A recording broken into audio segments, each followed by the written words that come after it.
Hi, this is Solution. Today we're seeing how to fix this issue when an application upload your website.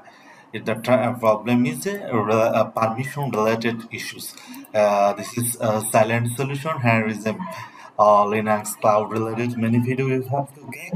I think you have many idea related. See and visit my channel and subscribe my channel. How to fix this issue? Let's go. Now we are going to our application server. This is application.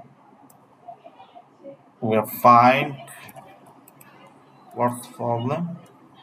Have no any 755. No any result.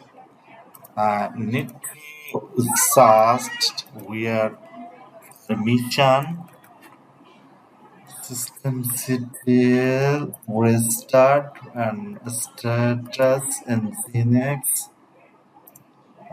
Let's go. And icon is welcome is our form and website. Thanks for watching and please subscribe us.